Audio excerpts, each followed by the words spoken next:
রাজ্য সরকার একতরফাভাবে ধর্মের ভিত্তিতে ওবিসিদের সংরক্ষণ করে হিন্দু ওবিসিদের ন্যায্য অধিকার থেকে বঞ্চিত করেছে।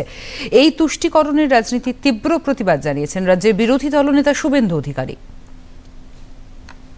শুধু মুসলমানদের অবৈধভাবে ওবিসি করার জন্য আর দিল্লি তেলি কামার কুমোর মাইশ্য থেকে শুরু করে কুর্মী থেকে শুরু করে যাদব সমাজ থেকে শুরু করে স্বর্ণকার কুম্ভকার মালাকার থেকে শুরু করে নাপিত থেকে শুরু করে যারা প্রকৃত ওবিসি রিজার্ভেশনের হকদার তাদেরকে বঞ্চিত করার জন্য আজকে সুপ্রিম কোর্টের হাত পা ধরে বলল, হুজুর আমাকে সার্ভে করার জন্য অনুমতি দিন। শুধুমাত্র ভোট ব্যাংকের রাজনীতিতেই তিনি করতে গেছিলেন।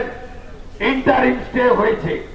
ইন্টারিম স্টে মানে কনক্লুশন নয়। এই লড়াইকে আরো জোরদার করতে হবে, এগিয়ে নিয়ে যেতে হবে।